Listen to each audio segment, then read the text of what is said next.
our family would be something, down the line when I don't have basketball that I have to lean on.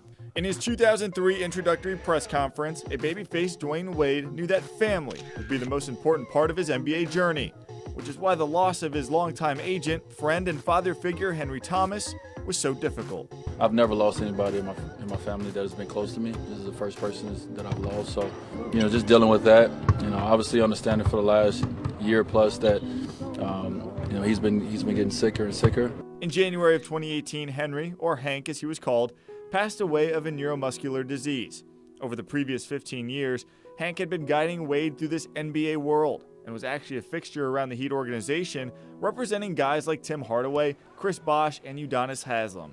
But his relationship with Wade was more father-son than agent-client. I do have a younger brother, but I think it was, at that time, it was like the age difference and just the ability to relate to each other. Hillary Thomas, Hank's daughter, got to see their bond firsthand and recalled some of their more cherished memories, like when Miami won the title in 2006. You can see Hank's reflection in both Wade's MVP trophy and in his smile.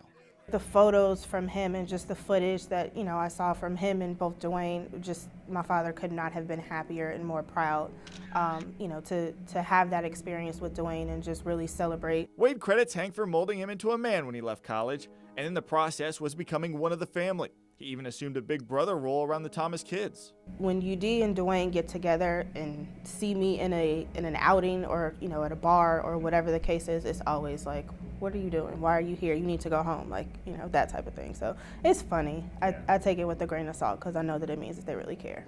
Just to be a sounding board, just to be someone to check up on them, let them know that I'm thinking of them, and anything they need that I can do, I'm there for them. So I'm definitely going to be that annoying, nagging bigger brother. As Hillary told us, Wade was there for her family through thick and thin, largely because of the effect her father had on her new older brother. When everything was happening with my father, Dwyane and I were constantly on text and just really, kind of talking about things. And we had a conversation about really just being able to be able to lean on each other during the situation, because it really, and I think that was the point where I was like, this is really my brother. At the time of Hank's passing, Wade had already left Miami for Chicago and then Cleveland, but as the story goes, he had one more deal left in him.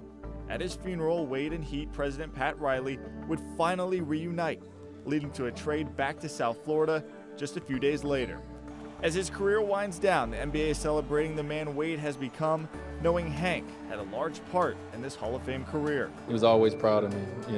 He always was that guy who pumped positive energy into me and helped me believe in myself.